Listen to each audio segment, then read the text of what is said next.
반갑습니다.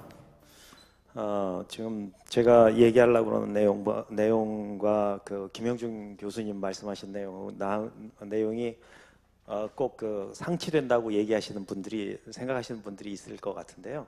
사실은 그렇지는 않습니다. 김영준 교수님은 블록체인이 갖고 있는 포텐셜에 대해서 얘기했고요.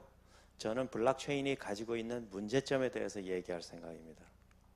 그래서 문제점을 중심으로 지금까지 만들어진 블록체인이 어떻게 만들어졌는지, 어떤 문제점을 갖고 있는지, 제가 어떻게 시작을 할 거냐면 기술적인 문제에 대해서 얘기하고, 경제학적인 입장에서 이야기하고, 그 다음에 철학적인 입장에서 이야기하고, 소시오 사이콜로지, 사회심리학적인 입장에서 이야기하고, 마지막으로 그런 비즈니스 입장에서 얘기를 해서 전체적으로 문제를 한번 훑을 겁니다.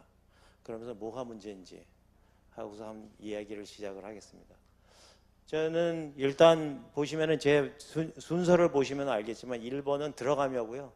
2번, 3번, 4번, 5번이 전체적인 퍼스펙티브에서 전체적인 관점에서 한번 생각을 해보자는 겁니다. 그리고 제가 보통의 경우는 이렇게 약장서처럼 막 소리 지르면서 얘기하는데 오늘 앞에서 교수님들이 다들 느긋하게 얘기하는 스타일이라서 제가 오늘은 약장수 스타일을 못 하겠습니다. 그래서 저도 천천히 얘기하면서 좀 부드럽게 얘기해 보려고 합니다. 제가 여러분들이 비트코인을 생각하시면요, 오늘 비트코인 처음 접하신 분들은 꼭 기억하셔야 될 것들이 이게 있습니다. 비트코인이 인류 최초로 만들어진 크립토 화폐라는 암호화폐라는 겁니다. 인류 최초라는 뜻이 무엇일까요? 인류 최초라는 뜻을 가만히 생각해 보면요, 제대로 된 게 하나도 없다 하는 겁니다. 인류 최초로 크립토 화폐는 정말 중요한 화폐입니다. 블록체인 비트코인은 정말 중요한 화폐예요. 그래서 비트코인을 얘기할 때 비트코인은 어떻게 생겼냐? 인류 최초로 사이버 공간에서 제3자의 개입 없이 개인이 경제 행위를 할 수 있게 만들어졌는데, 자기 이득을 찾는 경제 행위를 하는데도 시스템이 잘 돌아가더라, 이렇게 돼 있습니다. 이렇게 생각하시면 딱 맞습니다. 인류 최초로. 그리고 또 이더리움은 어떤가요? 이더리움은 보통 블록체인 2.0이라고 불러요. 저는 지금까지 누군가가 그러더라고요, 저한테. 지금까지 만들어낸 코인이 몇 개인지 아냐 그러더라고요. 몇 개냐 그랬더니 50만 개랍니다. 지금 트레이딩 되고 있는 게 1,900개, 한 2,000개 조금 안 되는 걸로 봐서는요, 50만 개는 좀 과장일 것 같은데, 여긴 그냥 얘기하는 분위기에서 그냥 50만 개로 이야기를 하겠습니다. 근데 사실은 또 그래요. 저도 작년에 하나 만들었거든요. 그래서 작년에 장난삼아 하나 만들었고, 김영준 교수님도 작년에 분명히 2개는 만드셨을 거고, 이러니까 50만 개라고 하더라도 그리 큰 무리는 없습니다. 사실은 우리가 만들어서 여기저기 납품하거든요. 저 납품했거든요. 납품해가지고 가져갔는데, 회사에서 가져갔는데 다시는 안 쓰는 것 같더라고요. 돈은 저한테 주고 갔는데, 또 제가 정부에도 하나 제출한 게 있는데 그것도 안 쓰는 것 같더라고요. 그래서 그거는 보고서로 내기는 했지만, 그래서 인류 최초라는 게 무슨 뜻인지 우리 인류 최초의 자동차로 한번 보겠습니다. 인류 최초의 자동차 보신 적 있어요? 옛날에 퀴뇨라는 사람이 있었습니다. 퀴뇨라는 사람이 있었는데, 이 사람이 이 세상에 달구지가 왜 필요한지 하고 의문을 갖기 시작했어요. 그러면서 달구지에 있는 말이 늙어 죽는 게 너무 싫은 거예요. 그래가지고 가마솥을 앞에다 걸고 달릴 생각을 했습니다. 그래서 저거 보시면 알겠지만은 달구지하고 똑같이 생겼어요. 말이 끄는 달구지하고 똑같거나 아니면은 소가 끄는 달구지하고 똑같습니다. 보시면 알겠지만은 저기가 운전대라는 게 운전 막대예요. 보시면은 운전 막대가 이렇게 생겼어요. 이렇게. 그래서 이 운전 막대를 운전을 해야 됩니다. 인류 최초의 자동차입니다. 근데 여러분들이 꼭 기억하셔야 되는 게, 인류 최초의 자동차가 저렇게 해서 만들어져서 달 날아간다는 거예요. 저게 나쁘다는 게 아니에요. 참 잘 만들었습니다. 당시 기술로는 굉장히 잘 만든 기술이었다는 거예요. 저기 보면은 라이트가 없죠, 라이트가. 그러면 무슨 뜻이에요? 밤에 운전 못한다 하는 거죠. 밤만 오면은 서야 된다. 그죠? 거기다가 가장 치명적인 단점, 뭐 단점은 많이 있습니다. 빵빵이도 없었고, 뭐 그저 빵빵이가 있어야 되는데 빵빵이도 없고, 시속 5km밖에는 갈 수가 없었어요. 시속 5km입니다. 사람 걷는 것보다 그리 빠르지 않았다는 거예요. 거기다 15km 이상을 갈 수가 없었습니다. 왜냐하면 증기가 물이 다 증발해 버렸기 때문에 3시간 이상을 달릴 수가 없는 자동차예요. 그런데 가장 치명적인 것은 저 자동차는 브레이크가 없었습니다. 브레이크가 없었다는 게 무슨 뜻이에요? 내리막만 봤다 그러면은 사고 나게 돼 있다. 만약에 우리가 그걸 좀 우리 전문적인 용어로 만약에 쓴다 그러면은 designed to be destructive, 그렇게 얘기할 수 있지 않을까 싶어요. 설계가 그냥 파괴되도록 자기 파멸적으로 설계됐어, 이러고 얘기할 수 있을지 모르겠습니다. 그죠? 그래서 저 첫 번째 만든 자동차는 내리막을 보자마자 장렬하게 전사를 했습니다. 저런 자동차들이 지금까지 만들어진 50만 개의 코인하고 다를 게 있을까요? 비트코인은 확실합니다. 비트코인은 셀프 디스트럭티브 하다, 이렇게 얘기할 수 있겠어요. 그죠? 그런데 셀프 디스트럭티브 한 걸 얘기하면은 요즘 가만 좀 그거 셀프 디스트럭티브 하다는 거 얘기하기 전에 좀 요즘은 좀 어떨까요? 코인들 어때요? 해킹을 어찌나 많이 당하는지. 요즘은 51% 해킹이 그냥 뭐 늘상 일어나는 일이 됐습니다. 늘상 일어나요. 51% 해킹이라는 게 있습니다. 51%를 가져가면은 무엇이든지 할 수 있다 하는 거예요. 51%를 가져가는 게 그러면은 어렵냐? 요즘은 굉장히 쉬워졌습니다. 왜냐하면은 51% 해시 파워라고 그러는데, 마이닝 채굴기의 51%를 내가 가지고 가는 거예요. 그런데 그게 어렵냐 쉽냐? 이게 왜 쉬워졌냐 하면은 해시 파워를, 마이닝 채굴기를 렌트하는 비즈니스가 생겨서요. 렌트하는 비즈니스가 생겨서 그래요. 그런데 가만히 생각해 보면은 그게 처음부터 그거 막는 거에 설계가 돼야 되는 거 아니야 하는 생각을 하게 되는 거예요. 뭔가 좀 이상하지 하는 생각을 하는 거죠. 요즘은 그래갖고 웹사이트 이렇게 가보면은 얼마 있으면은 51% 해킹을 하는지까지 계산이 되어 있습니다. 얼마 있으면 되는지 한번 저도 볼까요? 여기 이렇게 보면은 바이트코인이라는 코인은 282불을 가지면 1시간 동안 51% 공격을 할 수 있게 되어 있습니다. 282불이라 하면 여러분들 한 30만 원 되나요? 여러분들이 30만 원 가지면은 공격을 할 수 있습니다. 가만히 생각해 보면요, 자기 파괴적으로 설계됐다 하는 뜻이 이겁니다. 거꾸로 말하면 자기 파괴성이 있다고 이거를 자기 파괴성이 있다고 말할 수 있고요. 거꾸로 말하면 지속성이 없다는 거예요. 어느 순간 공격을 당하면 망하게 돼 있다 이거예요. 그리고 공격을 당하게 돼 있는 거는 당하게 되어 있다, 이렇게 얘기할 수 있습니다. 지금 공격을 안 당하는 코인, 여러분들 주머니에 있는 이상한 먼지 코인 있죠? 공격을 안 당하는 이유가 뭘까요? 가치가 없어서 공격을 안 당합니다. 먼지 코인들 많죠? 여러분들 혹시 그게 돈이 될까 하고 기다리는데 도둑조차도 들여다보지 않는 코인입니다. 여러분들이 해킹을 안 당했다 그러면요, 이런 거에서 먼저 시작을 하고 싶어요. 우리가 뭐가 문제야? 그런데 더 재미있는 거는 어떤 교수님 한 분은 논문까지 냈어요. 논문까지 냈는데 이 논문은 어떻게 됐냐면은 The longest chain rule을 사용하는 거, 가장 긴 체인을 선택하는 규칙을 사용하는 저기는 블록체인은 하고 이야기합니다. 그게 얼마나 많은 코인이 그럴까요? 거의 대부분이 그렇습니다. longest chain rule을 사용하는 블록체인은 하고 이 논문에서는 얘기합니다. 2014년 런던 대학의 코르토와라는 교수입니다. 칼리지 런던이라는 대학교에. 이 양반은 지금까지 만들어진 코인들 대부분은 자기 파괴성이 있다, 자기 파멸적이다, 이렇게 얘기합니다. 지금 단지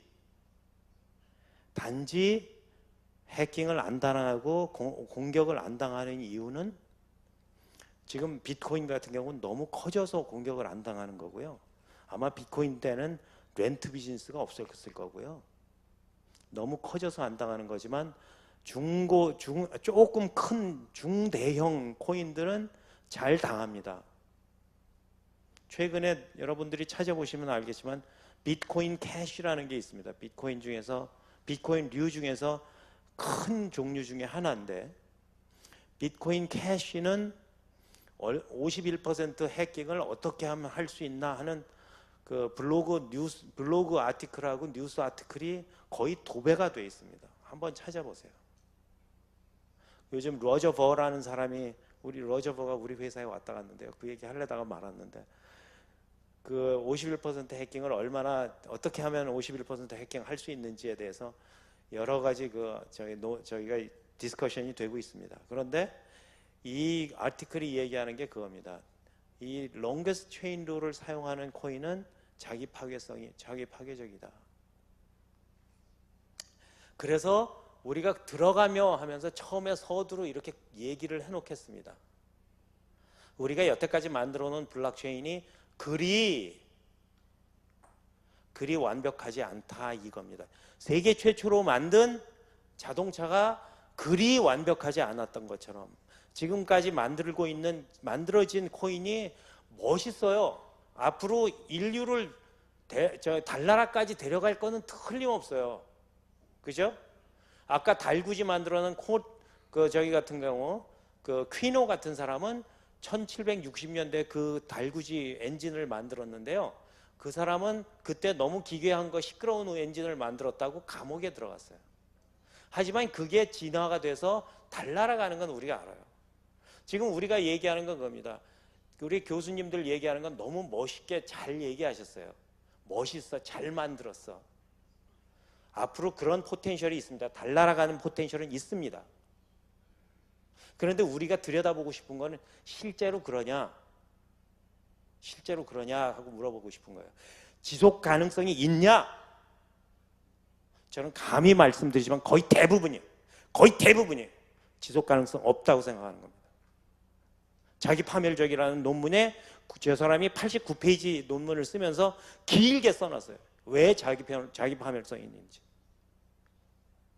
그래서 제가 만들고 있는 플랫폼, 에코버스라는 플랫폼은 거기서 시작합니다. 어떻게 하면은 자기 지속성 있는 것을 만들 거야. 지금까지 50만 개의 코인이 만들어졌다고 얘기를 했습니다. 50만 개 코인 만드는데 정말로 한 개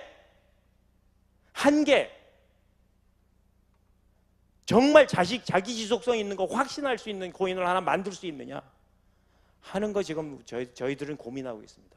에코버스는 그래서 시작했습니다. 에코버스는 남들 50만 개 만들 때 50만 하나 만들려고 시작한 프로젝트가 아닙니다. 50만 개 대 한 개로 만들고 싶은 우리 프로젝트가 에코버스 프로젝트입니다.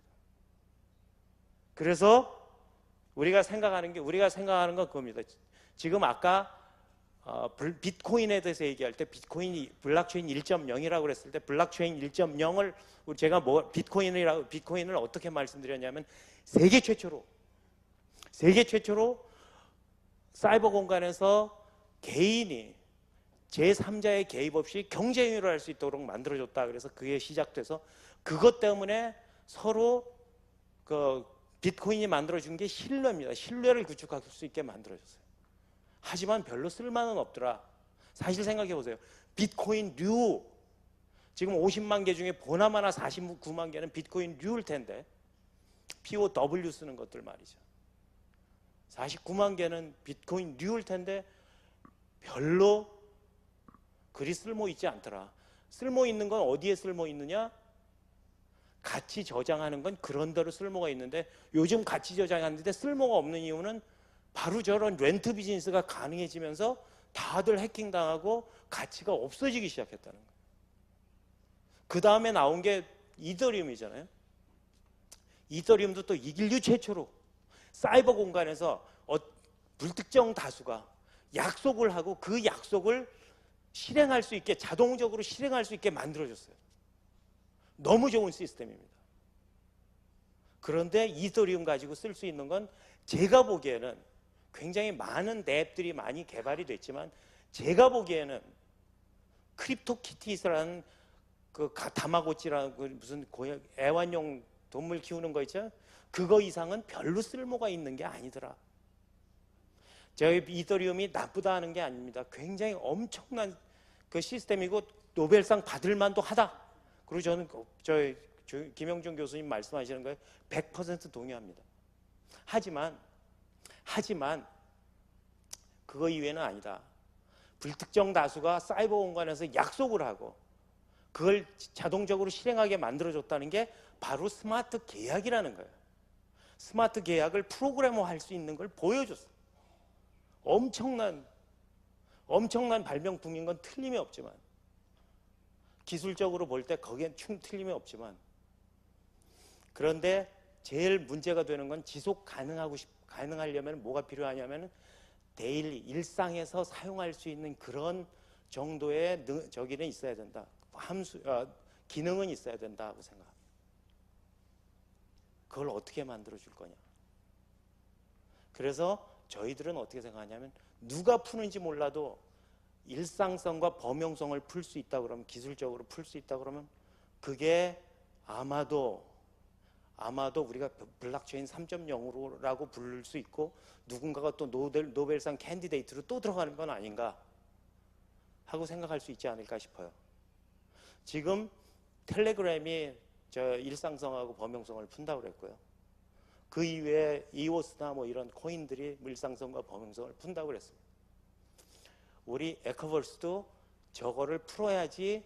우리들은 저걸 푸는데 왜 푸냐? 스케일러빌리티 왜 푸냐? 하면은 잘 쓰기 위해서라기보다는 우리는 어떻게 생각하냐면은 지속 가능하게 만들어 주려고 그러면 일상에서 써야 되기 때문에 매일 써야 되기 때문에 이렇게 생각하기 때문에 우리는 이걸 풀려고 합니다. 그래서 일상성하고 범용성이 사실은 지금 결핍되어 있는데 그 결핍되어 있는 걸 푸는 방안으로 저희들은 코인을 2개를 설계를 합니다. ECX라는 코인하고 ECR이라는 코인이 설계가 되었습니다. 한쪽은 일상성을 풀고 한쪽은 다시 말씀드릴게요. 요거 좀 일상성에 대해서 얘기할 때 좀 이런 게 필요한데 일상성이라고 하면 일상성에 서브 프로블럼들이 많이 있습니다. 일상성의 한 문제가 범용성, 또 하나는 파이널리제이션. 여기 뭐가 빠졌네. 스케일러빌리티 안에 여기 이렇게 만들었네요. 초당 거래 개수하고 거래 완결성. 그 확장성이고요. 그 위에 개인정보 보호나 고객 파악 의무, 가격 변동을 최소화하고 가격 저장을 가치를 최적화하는 그런 게 필요한데 이렇게 보면은 사실은 이게 상치되는 조건들입니다. 상치되는 조건들, 서로 상충되는 조건들은 어떻게 풀어낼래? 일상성이라는 문제를 풀 때 가만 생각해보면 코인 하나 갖고 푸는 건 바보 같은 생각이에요. 상충되는 문제가 있을 때. 그래서 코인 2개를 설계를 합니다. 그래서 ECX와 ECR이 있는데요. 우리가 기술적으로는 남들보다 더 낫다고 얘기합니다. 그런데 기술적인 문제예요. 경제적인 문제로 좀 넘어가야죠. 경제적인 문제는 어떻게 되어 있냐면은 경제적으로 우리가 한번 생각을 해봐야 되는데요. 주조차익, 경제학적인 입장에서만 싹 가만 생각해 보면은 우리가 코인은 왜 필요하냐? 코인의 컨센서스 알고리즘이 왜 필요하냐면 부를 나눠줘야 돼요. 근데 사실은 컨센서스 알고리즘이 기술적인 문제가 있습니다. 장비가 아니고 아니요, 다시 얘기할게요. 그냥 합시다. 그 경제학적인 입장에서는 어떻게 시너리지를 어떻게 시너리지라고 하는 그 주조 차익에서 나타나는 부를 어떻게 나눠줄 거냐 하는 게 그 경제학적인 입장에서 가장 큰 이슈입니다. 그런데 지금까지 만들어지는 코인들은 대부분 어떻게 되어 있냐면요, 장비 많이 산 사람이 주조 차익을 다 가져가. 아니면 POW가 그렇고 POS는 지분 많이 내놓은 사람이 주조 차익 다 가져가. DPOS는 조금 아까 예를 드셨는데, 스팀 같은 거 예를 드셨는데, 스팀은 조금 저기는 있습니다. 베리언스는 있습니다. 그런데 DPOS는 사실은 델리게이트 하는 사람들이 주조 차익 다 가져가. 이겁니다, 사실은. 그렇게 되기 때문에 주조 차익에서 생기는 부는 부자가 되는 그런 경제 체제란 말입니다. 그래서 우리 진위 계수를 한번 생각해 보자는 거예요. 진위 계수를 생각할 때는 어떻게 되겠어요? 진위 계수로요. 진위 계수가 소득 불평등 불평등 정도 우리가 따지는 거잖아요. 저기가 있습니다. 그래서 진위 계수가 1이면은 완전 불평등이고요. 진위 계수가 0면은 완전 평등이 됩니다. OECD 평균은 0.3입니다. 그런데 비트코인은 어디가 있을까요? 비트코인의 소득 불평등 계수는, 진위 지수는 0.99입니다. 0.99. 완전 불평등에 굉장히 가깝습니다. 0.1%가 돈 다 가져가요. 나머지 99.99%는 뭐하냐? 코인 하나 사갖고 그게 오르기 기다립니다. 기도하고 기다립니다.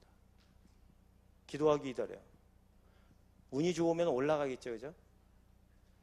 운이 나쁘면은 내려가서 돈이 잃게 되어 있는 거예요. 왜냐하면 전체 부는 이미 마이너들한테 다 갔거든요. 그러면 이더리움은 다르냐? 이더리움은 좀 더 심합니다. 근데 사실은 이더리움은 좀 더 심해요. 디포스는 훨씬 더 심합니다. 그래서 0.99예요. 자, 봅시다. 이렇게 됐을 때 0.01%가 돈 다 가져갔어. 그거를 우리가 알면은, 일반 사람들이 알면은 이거 계속 하겠어요, 안 하겠어요? 안 하죠. 안 하죠. 생각해 보세요. 안 해요. 왜냐하면 거기에는 돈이 들어올 수가 없어요. 이래서 지속 가능하지 않다는 겁니다. 경제학적으로, 아까 기술적으로 일상성과 범용성이 없기 때문에 가능성 없다고 얘기했어요. 지속 가능성이 없다고 생각했어요. 경제학적으로 지속 가능성이 없습니다. 이거 어떻게 하려고? 이거 디자인을 바꿔야 된다는 거예요. 바꿔야 된다는 거예요. 우리 에코버스는 그거 바꾸려고 시작한 프로젝트예요. 우리 에코버스는 메커니즘 디자인을 한번 해보자. 메커니즘 디자인을 진위 계수가 제로 나올 수 있게 설계를 한번 해보자. 그래서 생각한 게, 이거 우리 제로로 어떻게 만들 건데 하고 생각하는 거예요. 생각해 보면은요, 가만히 있어 보세요. 컨센서스 알고리즘을 가만히 생각해 보면요, 컨센서스 알고리즘이 두 가지라고 그랬어요. 하나는 네트워크 매니지하기 위한 기능이 하나고요. 다른 하나는 부를 디스트리뷰트하는, 부를 분배하는 기능이 하나라고 그랬어요. 그래서 두 가지가 컨센서스의 기능이라고 그랬습니다. 만약에 네트워크 매니지하는 기능을 인공지능한테 맡겨버리면 뭐가 되겠습니까? 인공지능이 해버리면 그 다음에 남는 건 부의 분배밖에 없는 거예요. 우리 그거 하고 싶은 거예요. 인공지능에 의해서 네트워크 매니지는 하겠어. 블록 제너레이션 하는 거 인공지능에 의해서 하겠어. 그럼 우리 남는 거는 부의 분배밖에 없는 거예요. 그래서 부의 분배를 우리가 어떻게 할 거냐? 모든 크리에이티브한 생각을 다 집어넣어 갖고 만들어 보자. 그래서 에코버스가 나왔습니다. 에코버스가 감히 말하지만 세계 최초로 지속 가능한 플랫폼이 됩니다. 또 하나는 그렇게 생각해 보니까 우리가 이건 뭔가 잘못됐어. 과정이 잘못된 건 없었나? 블록체인 만들 때 블록체인 너무 잘 만들었어. 이게 아니고 블록체인 만들 때 이것들이 왜 지속 가능성이 없는 거야? 왜 셀프 디스트럭티브한 거야? 하고 물어보고 싶은 거예요. 그거 우리 물어보는 거예요. 철학적으로 가만히 생각해 보면은 지금 기술적으로, 경제학적으로, 철학적으로 지금 생각해 보면 모든 코인들은 어떻게 생각하냐면 인간이 경제적인 이득만 따라간다고 생각했어요. 우리는 그게 아니라고 생각해요. 사람이 빵만으로 살지 않나요? 그죠? 우리 다 알고 있잖아. 사람이 빵만으로 살지 않아. 사람은 사랑하고 싶어 해. 남 도와주고 싶어 해. 그런 선한 의지가 있어, 우리는. 그걸 우리가 인센티브로 만들어줄 수 있을까? 하고 생각한 거예요. 그거 만들어주기 위해서 우리 에코버스를 시작했습니다. 에코버스가 지금까지 만들어낸 50만 개 코인하고 다르다 하고 말씀드리는 게 이겁니다.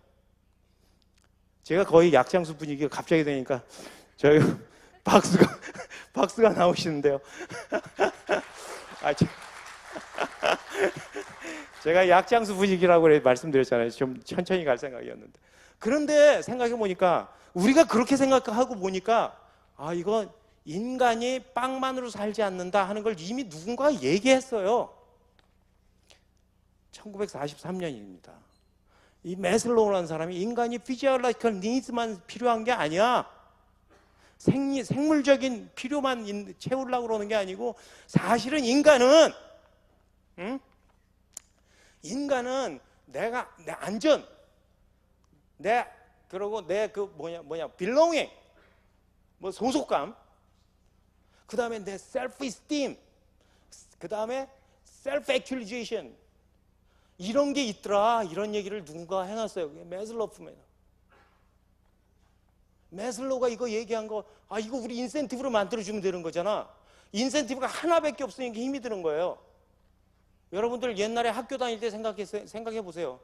공부 1, 2, 3, 4, 5, 6 그거 순서 매겨갖고 한 줄로 세우려고 하니까 세상이 어려워지잖아요. 그죠? 다르게 만들어주면 되잖아. 자기 셀프 액츄얼리제이션을, 자기 실현을 다르게 만들어줄 수도 있잖아. 그리고 그거를 사람들한테 추구하게, 그걸 가지고 만족하게, 그렇게 만들어줄 수 있잖아 하고 생각한 거예요. 그래서 매슬로우를 우리 플랫폼에다 집어넣고 임플리먼트하는 방법에 대해서 깊게 고민을 했어요. 저희들은 우리가 50만 개 코인하고 다른 게 그겁니다. 그래서 나온 게 근데 매슬로우는 정말 플랫폼에다 넣기 정말 어렵더라. 근데 좀 더 디테일한 것들이 있는데 그게 최근에 나온 이론들이 스파이럴 다이내믹스 밸류 밈이라는 이론들이 2000년도에 나온 그 이론들이 있더라 하고 통합이론, 인테그럴 티어리라는 게 또 있더라. 그래갖고 그쪽으로 그런 것들을 우리가 플랫폼에다 임플리먼트를 했습니다. 그래서 지금 철학적, 사회심리학적 접근을 통해서 우리가 지속 가능하게 만들어줄 수 있겠다. 한 줄로 세우는 게 아니고 내가 여기 이거 마이닝 많이 해갖고 돈 무지하게 벌었어, 이게 아니고 내가 뭐를 했더니 그게 내 인센티브였어. 내가 산에 올랐더니, 산에 이상하게 산 올라가는 거 좋아하는 사람들 많잖아요. 괜히 에베레스트 올라갔다. 저도 가끔은 올라갑니다. 산에 미친 사람들 있잖아요. 그런 사람들이 그거 인센티브로 가져갈 수 있게 만들어줄 수 있는 방법이 있을까? 그런 거잖아요.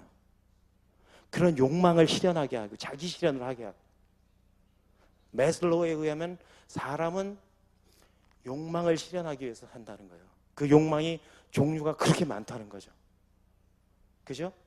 그래서 우리가 이런 경제적 보상만이 아닌 문화, 심리, 혹은 여러 측면에서 최상의 만족도를 느낄 수 있게 플랫폼을 디자인하자. 그걸 우리가 설계를 했습니다. 마지막으로 이제 제가 말씀드린 건 기술적으로, 경제학적으로, 철학적으로, 사회심리학적으로 이야기를 이제 풀었습니다. 마지막으로는 비즈니스적으로는 그런 어떤 의미를 갖느냐 하는 거예요. 지금까지 비즈니스 여태까지 만들어 놓은 것들은 생태계가 지금 앱들이 만들어졌을 때 앱들이 대부분 각자 도생하는 분위기였어요. 지네들끼리 그냥 네가 이더리움에 올라갔어. 그럼 올라가서 잘 살으면 잘 살아. 그거밖에 아니었어요. 근데 그것들을 연결을 해줘갖고 그것들이 아예 생태계를 만들어줄 수 있을까? 서로 연결할 수 있을까? 각자 도생이 아니고 우리가 아예 도와줄 수 있을까? 그래서 대 중심으로 만들어줄 수 있을까? 하는 게 우리 마지막 생각입니다. 그러다 보니까 우리가 만들어내는 그 경제는 우분투 경제는 우분투 경제. 우분투가 여기 컴퓨터 하시는 분들은 이게 오퍼레이팅 시스템 아니냐 이러고 아니면 리눅스 그 다이렉트 아니냐 이러고 생각하실 분들이 있는데 그게 아니고 우분투는 아프리카 언어로 I am because we are. 우리가 있기 때문에 내가 있습니다 하는 단어입니다. 우리가 서로 공생하는 경제를 아까 김영준 교수님 공유경제 말씀하셨는데 공생하는 경제를 어떻게 만들어 줄 건데 그 설계 어떻게 할 건데 그런 것에 우리가 고민을 했습니다. 그래서 우리가 만들어 주려고 하는 것은 우분투 경제를 어떻게 만들어 줄 거냐, 서로 앱들끼리 애플리케이션끼리 어떻게 연결을 해줄 수 있을 거냐 하는 것에 대해서 고민을 했습니다.